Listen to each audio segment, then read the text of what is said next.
Assalamualaikum warahmatullahi wabarakatuh.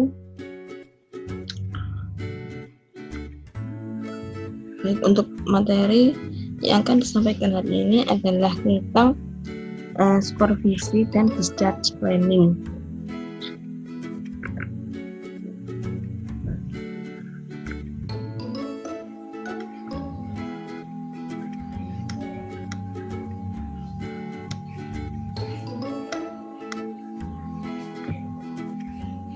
Nah, apa itu supervisi? Supervisi adalah kegiatan pengawasan dan pembinaan yang dilakukan secara berkesinambungan oleh supervisor, mencakup masalah pelayanan keperawatan, ketenagaan, peralatan. Tujuannya agar pasien mendapat pelayanan yang bermutu setiap saat. Tujuannya adalah memperbaiki dan mempelajari secara bersama-sama, ya. Jadi intinya dari supervisi adalah pengawasan dan pembinaan dari supervisor kepada tenaga keperawatan yang intinya adalah untuk memperbaiki pelayanan keperawatan kepada pasien. Yang intinya belajar bersama-sama, memperbaiki bersama-sama bagaimana sebaiknya agar pasien itu mendapatkan pelayanan yang terbaik. Adapun unsur dari supervisi yaitu ada pelaksana, sasaran, frekuensi, tujuan, teknik, dan kerjasama. Nah, ini pelaksananya. Kira-kira siapa saja yang bisa melakukan supervisi? Yang pertama adalah manajer, puncak atau top manager, kemudian manajer menengah atau middle manager, kemudian manajer tingkat pertama. Nah, top manager itu siapa? Yaitu si manajer yang menetapkan kebijakan atau policy, ya. Jadi manajer puncak yang paling puncak, manajer yang paling puncak di suatu organisasi. Siapa itu? Direktur rumah sakit, kalau settingnya rumah sakit. Kalau puskesmas, ya kepala puskesmas.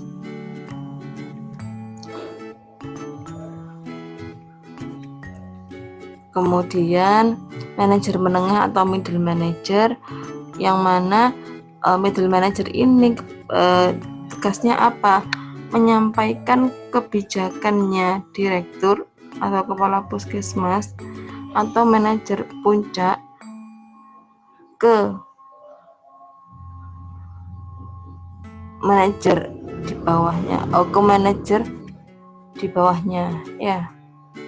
Jadi sebagai perantara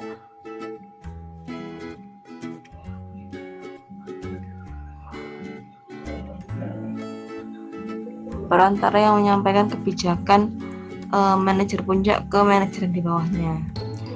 Biasanya kalau di rumah sakit adalah kepala bidang keperawatan misalkan, ya. Sehingga kepala bidang ini menerjemahkan, ya, kebijakannya direktur rumah sakit ke kepala ruangan, ya.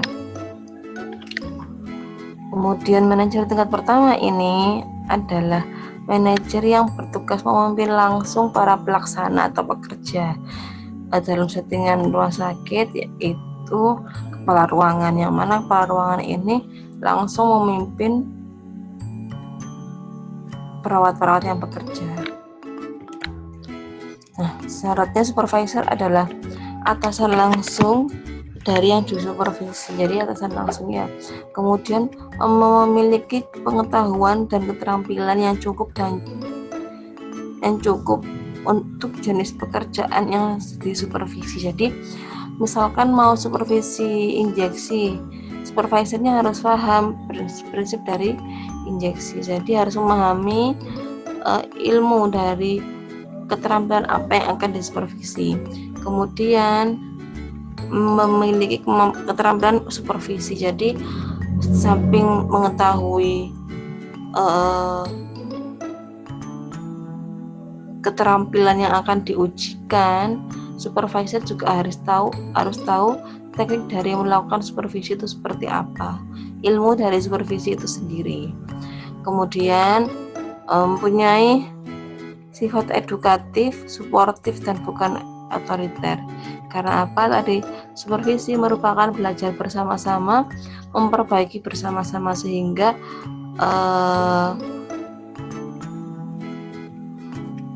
harus bisa mensupport dari tenaga keperawatan, perawat pelaksana apabila ada kekurangan ditemukan ketika melakukan supervisi. Kemudian mempunyai waktu yang cukup, tidak tergesa-gesa, dan secara sabar berupaya meningkatkan pengetahuan, keterampilan, dan sikap bawahan yang disupervisi. Jadi tidak boleh tergesa-gesa ya, waktunya harus longgar. Karena nanti jika tergesa-gesa tidak dapat tersampaikan dengan baik inti dari supervisi tersebut. Sasarannya adalah pekerjaan yang dilakukan oleh perawat ya. Kira-kira apa saja yang dilakukan oleh perawat? Bisa dari kegiatannya langsung ke pasien atau kegiatan tidak langsung ke pasien. Nah, frekuensinya tidak ada pedoman pasti berapa kali per minggu, sebulan berapa kali, tidak ada. Tergantung dengan derajat kesulitan dilakukan serta sifat poin yang akan dilakukan. Jadi sesuai dengan kira-kira pekerjaan itu sulit atau tidak, dilihat dulu. Jangan sampai melakukan supervisi over control ya. Jadi misalkan tiap seminggu 2 kali kepala ruangan memberikan atau melakukan supervisi pada perawatnya ya. Kalau terlalu berlebihan maka akan merusak delegasi yang diberikan, seolah-olah perawat pelaksana ini kurang kompeten sehingga disupervisi terus, atau misalnya kalau nggak gitu kepala ruangan ini kurang percaya kepada perawat pelaksananya, dikira nggak bisa disupervisi terus ya. Jadi nanti serasa kepala ruangan itu kurang mempercayai dari kemampuan perawat pelaksana. Di samping itu jangan juga under control sampai tidak pernah dikontrol sama sekali ya, tidak pernah disupervisi sama sekali, sehingga nanti akan perawat tidak diketahui kualitas perawatannya karena jarang disupervisi.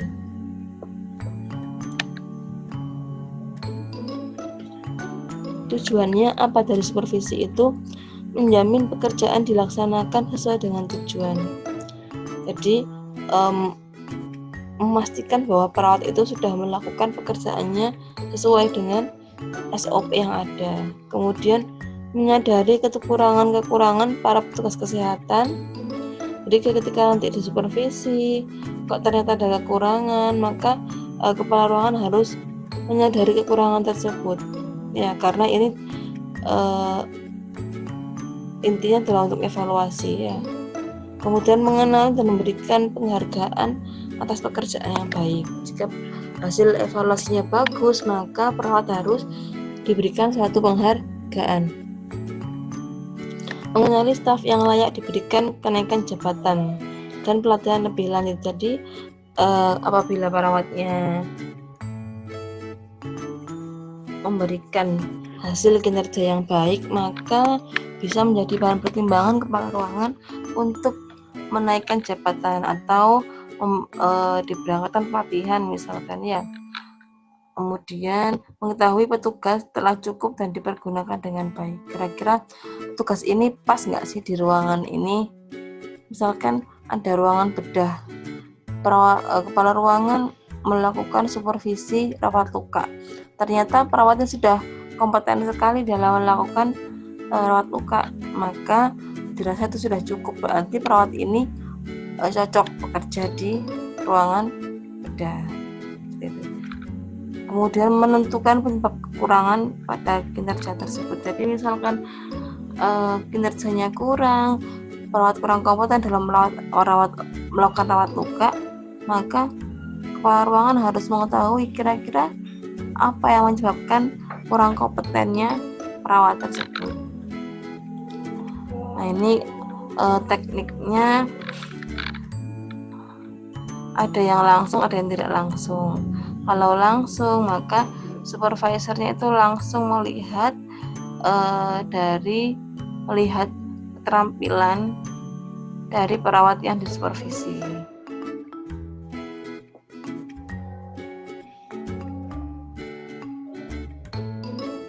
Jika tidak langsung, perawat atau supervisor tidak melihat langsung yang di lapangan, ya mungkin nanti feedbacknya bisa berupa tulisan, tidak langsung menemui perawat.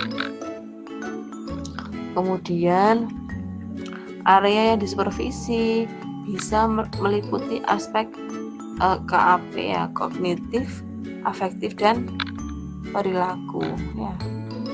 Apa aja? Misalkan kinerja perawat dalam melaksanakan asuhan keperawatan, pasang infus, injeksi, pasang kateter, dan pekerjaan lain yang memberikan asuhan langsung ke pasien. Kemudian dokumentasi asuhan keperawatan, dokumentasi rekam medisnya, kemudian PPB, Penkes, pengelolaan obat, pelaksanaan ronde keperawatan ataupun tidak timbang terima. Yang mana kegiatan ini merupakan kegiatan rutin yang dilakukan oleh perawat. Kerjasama ini dapat dilakukan bila ada komunikasi yang baik, ya, antara siapa? Antara supervisor dan yang disupervisi.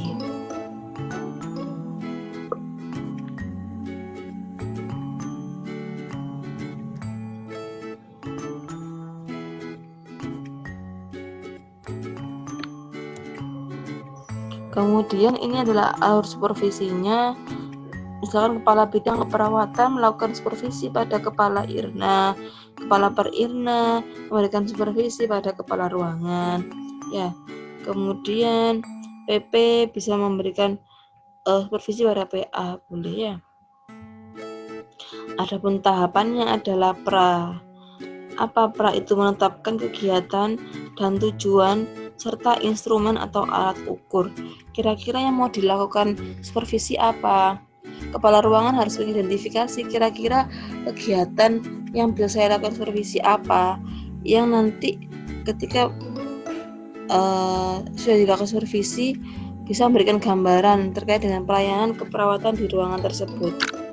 Tadi misalkan mau rawat luka, ruangan ini adalah ruangan bedah, sehingga saya ingin melakukan supervisi rawat luka, boleh. Maka di situ kepala ruangan harus menyiapkan instrumen atau alat ukur dalam melakukan supervisi. Kemudian pada pelaksanaannya menilai kinerja perawat, ya, responsibility, accountability, dan authority. Kemudian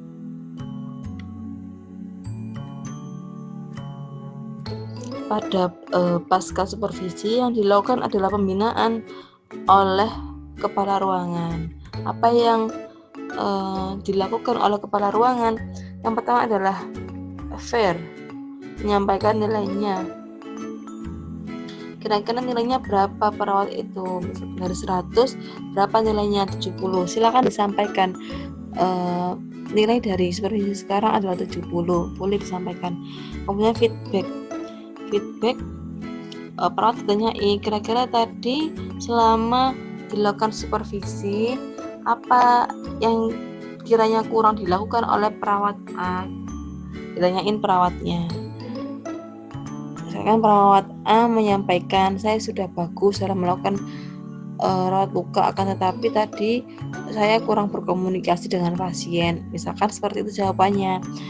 Oke, kemudian terakhir follow up. Maka kepala ruangan harus memberikan solusi dari masalahnya.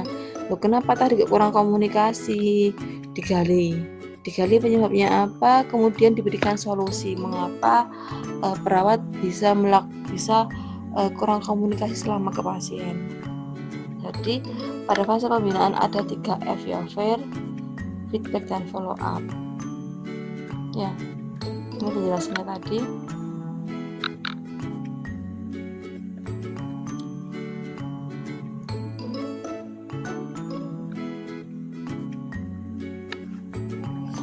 Pelaksanaan supervisor tadi yang menyiapkan alat ukur, kemudian supervisor memanggil PP atau PA untuk mengadakan pembinaan dan klarifikasi permasalahan. Jadi nanti ketika sudah selesai melakukan supervisi pada PP atau PA, maka dipanggil salah satu tadi itu untuk dilakukan pembinaan 3F tadi. Pelaksanaan supervisi dengan inspeksi, wawancara, dan validasi data sekunder. Jadi bisa dilakukan langsung inspeksi dari kegiatan perawat langsung, kemudian wawancara, dan validasi data misalkan menggunakan rekam medis. Supervisor memberikan klarifikasi permasalahan yang ada dan melakukan tanya jawab seperti yang saya jelaskan ya. Pelaksanaannya adalah tanggung jawab yaitu pekerjaannya diselesaikan oleh perawat ya. Perawat tanggung jawab tadi, perawat sudah menyelesaikan kegiatan rawat luka gitu. Kemudian accountability itu kemampuan, kira-kira perawat ini kompeten enggak dengan pekerjaan yang diberikan, perawat ini kompeten enggak melakukan perawatan luka. Yang terakhir kewenangan atau authority, hak atau kewenangan untuk memutuskan segala sesuatu yang berhubungan dengan fungsinya. Jadi kira-kira dalam melakukan rawat luka itu perawat sudah melakukan semua kewenangannya atau belum ya. Tadi pasca supervisi ada 3F, fair, feedback, dan follow up. Tadi sudah saya jelaskan. Manfaat supervisi adalah meningkatkan efektivitas kerja. Jadi meningkatkan pengetahuan dan keterampilan bawahan, serta makin terbinanya hubungan dan suasana kerja yang lebih harmonis antara atasan dan bawahan. Jadi nanti akan diketahui kira-kira bawahannya ini kurang mampu dalam hal apa, sehingga diperbaiki. Jadi supervisi ini bukan untuk mencari kesalahan, tetapi untuk memperbaiki bersama-sama kekurangannya perawat ini apa, sehingga nanti bisa lebih baik lagi pelayanannya ke pasien. Kemudian meningkatkan efisiensi kerja. Berkurangnya kesalahan yang dilakukan oleh bawahan sehingga pemakaian sumber daya yang sia-sia akan dapat dicegah. Jadi ketika ada kurang kompetennya perawat, maka dapat dicegah kesalahan-kesalahan itu lagi. Misalkan perawatnya kurang kompeten dalam melakukan rawat luka, maka akan dilakukan pembinaan sehingga nantinya diharapkan kedepannya akan kompeten. Dengan adanya perawat yang kompeten, maka nanti pemakaian sumber daya atau pemakaian jasa perawat itu akan lebih maksimal. Ya, mungkin itu terkait dengan supervisi. Selanjutnya terkait dengan discharge planning. Ya, apa itu discharge planning? Yaitu perencanaan pulang. Ya, bahasa Indonesianya adalah perencanaan pulang. Ya, apa sih manfaat dari perencanaan pulang itu? Kenapa harus direncanakan ya? Karena dengan direncanakan itu, maka ketika agar tim kesehatan mendapatkan kesempatan yang cukup untuk menyiapkan pasien melakukan perawatan mandiri di rumah. Jadi benar-benar memastikan bahwa pasien ini ketika nanti pulang dia bisa melakukan perawatan secara mandiri. Jadi sudah siap, pasien pulang itu sudah siap dengan kegiatan apa yang harus dia lakukan selama di rumah.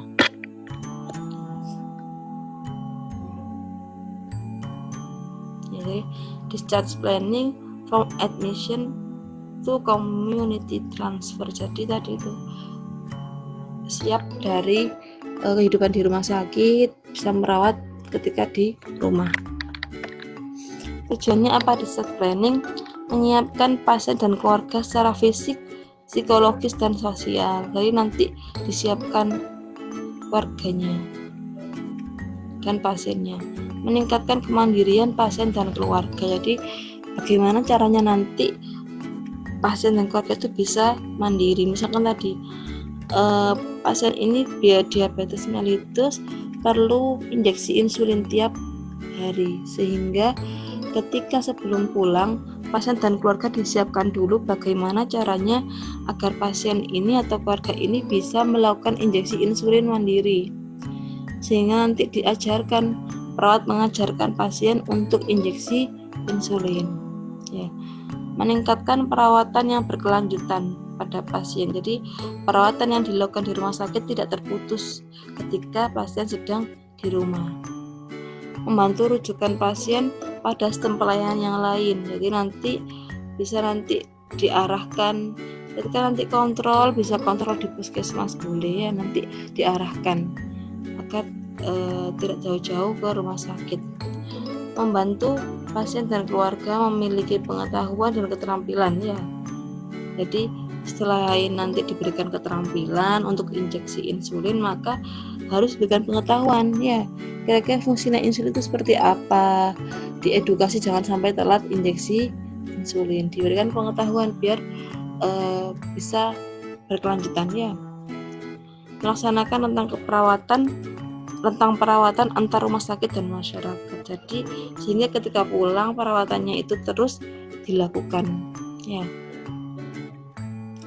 Discharge planning itu adalah improve discharge planning, reduce readmission and length of stay. Jadi ketika kita atau seorang perawat melakukan suatu discharge planning atau perencanaan pasien pulang, maka dapat mengurangi readmisi atau akan mengurangi yang namanya kambuh kembalinya pasien ke rumah sakit dengan kasus yang sama, dan length of stay, jumlah hari rawat di rumah sakit.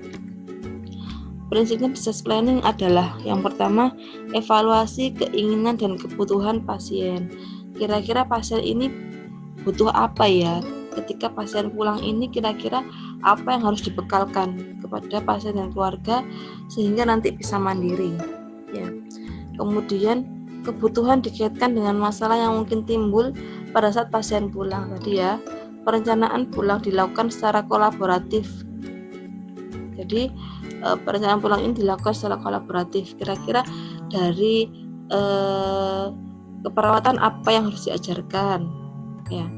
Dari farmasi apa yang harus diajarkan ke pasien, harus dijelaskan semua. Dari gizi kira-kira apa ya.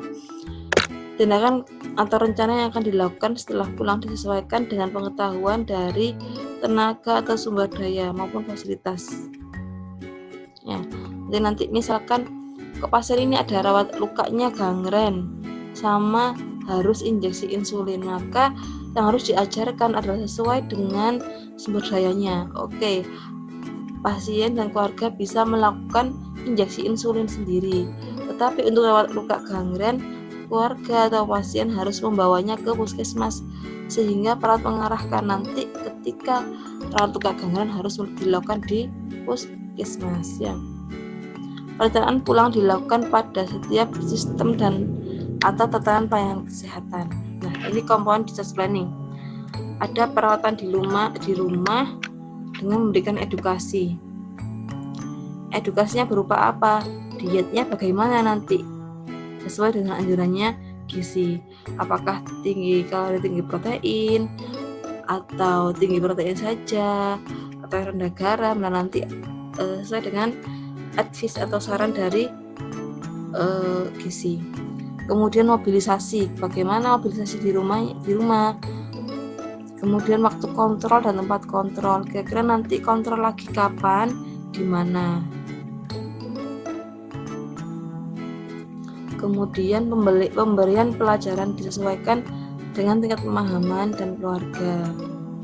Kemudian jangan lupa selain HE juga dijelaskan obat-obatan yang masih diminum.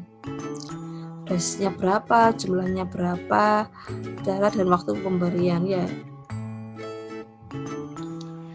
Jelaskan kira-kira kapan diminum, rutenya seperti apa, dijelaskan semua ke pasien dan keluarga. Kemudian obat-obatan yang dihentikan. Nah, kira-kira obatnya apa? Misalkan tadi dijelaskan ketika mau injeksi mesti perawat itu menjelaskan ini obat oralnya A, B, C, D, E lah. Nanti ketika pulang dijelaskan.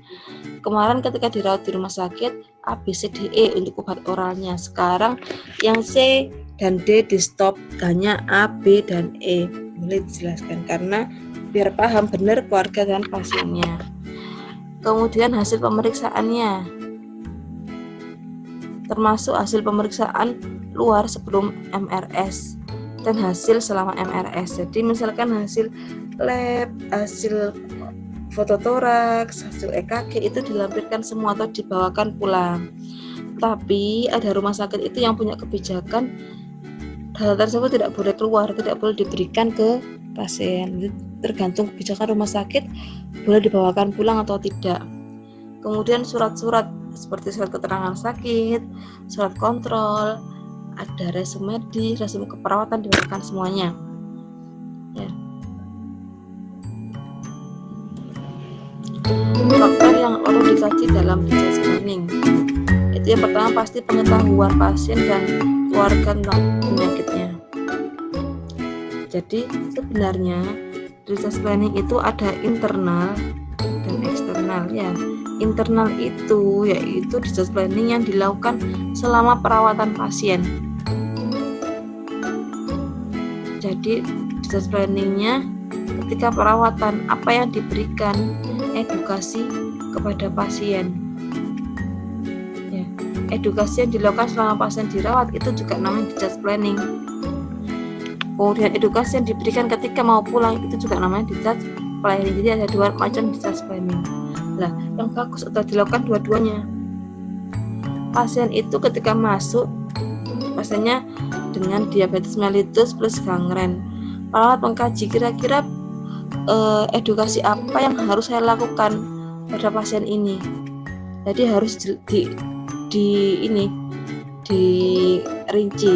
Oh, harus saya menjelaskan definisi dari diabetes, definisi gangren. Saya harus menjelaskan terkait dengan faktor-faktor yang memicu kambuhnya diabetes sama perawatannya gangren. Kemudian pasien ini juga butuh edukasi tentang bagaimana makan apa saja yang memicu diabetes ya, atau kegiatan apa yang meningkatkan kecepatan kesembuhan. Jadi harus di list kira-kira pasien butuh apa saja. Nah, kemudian perawat harus memberikan edukasi kepada pasien terkait hal-hal yang perlu diberikan tadi itu. Ya. Sehingga ketika akhir mau pulang, perawat hanya mereview kira-kira apa saja yang kemarin sudah disampaikan, itu direview lagi sehingga ketika pasien pulang itu benar-benar siap segalanya ya. Ketika pasien pulang tidak usah jelaskan lama-lama karena sudah dijelaskan semuanya ketika pasien selama perawatan di rumah sakit. Ketika pulang hanya dijelaskan sedikit-sedikit atau materi yang belum disampaikan selama di perawatan di rumah sakit itu. Ya, jadi itu yang benar sebenarnya. Kemudian faktor psikologis dan hubungan interpersonal dengan keluarga. Kira-kira nanti ketika dibawa pulang ada enggak yang merawat? Jangan-jangan pasien ini enggak ada keluarganya atau keluarganya itu kerja di luar kota semuanya, itu juga dikaji. Ya. Jadi nanti kira-kira siapa yang melakukan perawatan di rumah itu jelas. Kemudian dan keinginan keluarga atau pasien menerima bantuan. Kira-kira nanti keluarga ini butuh bantuan atau tidak. Jika butuh maka bisa diarahkan untuk menghubungi tim home care ya. Kemudian dikaji pula bantuan yang diperlukan pasien itu apa selama di rumah. Butuh bantuan ambulasi atau butuh bantuan memberikan sonde, itu dikaji. Pemenuhan kebutuhan aktivitas individu sehari-hari. Kira-kira dalam memenuhi ADL bisa enggak pasien ini mandiri? Atau bisa enggak keluarga ini keluarga ini memenuhi kebutuhan ADL pasien? Kemudian sumber dan sistem pendukung yang ada di masyarakat. Kira-kira di masyarakatnya ini ada enggak yang namanya mobil sehat? Kira-kira ketika pasien ini kambuh, bisa enggak sarana yang bisa membawa ke rumah sakit segera? Kemudian sumber finansial dan pekerjaan ya. Kira-kira ada enggak sumber finansial dan pekerjaannya ini mumpuni enggak untuk perawatan pasien? Kemudian fasilitas yang ada di rumah dan harapan pasien ketika setelah dirawat di rumah sakit. Kira-kira ada enggak sumber dayanya? Ada enggak yang jaga? Ada enggak tadi itu ya?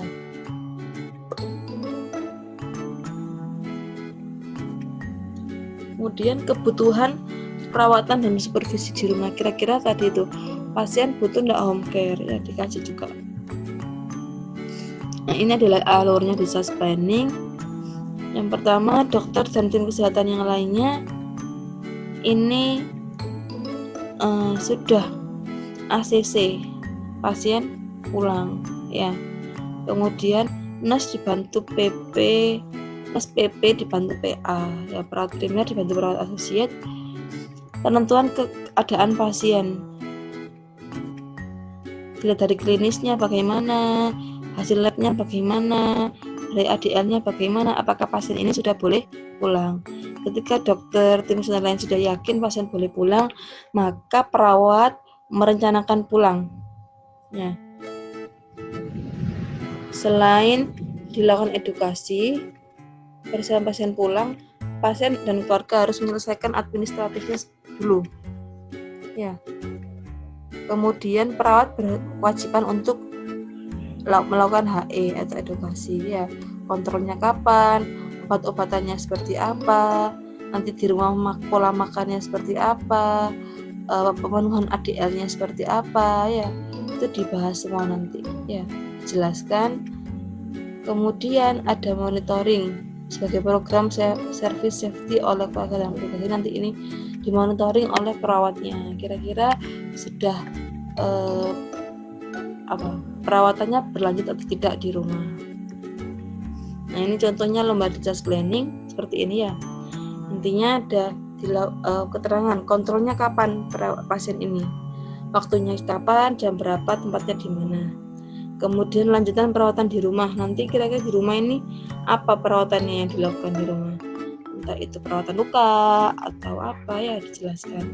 Kemudian aturan dietnya seperti apa, larangannya apa, yang dianjurkan apa, dijelaskan. Obat-obat yang diminum di rumah ya, obat-obatannya apa, dosisnya, dijelaskan semuanya. Bila perlu tunjukkan obatnya, ini paracetamol ya, ini yang seperti ini obatnya, ini obat ondansetron, ini obatnya, dijelaskan secara detail ya. Kemudian bagaimana aktivitas di rumah, apa yang diperbolehkan aktivitasnya, apa yang tidak diperbolehkan.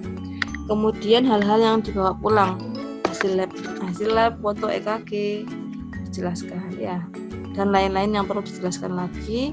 Jangan lupa tanda tangan, pasien dan keluarga tanda tangan, perawat juga tanda tangan, sehingga legal, nanti dibawa pulang, sehingga nanti tidak ada alasan kemarin ini obatnya ketinggalan di rumah sakit, nggak ada, karena sudah dijelaskan semua, tanda tangan antara pasien dan keluarga ya.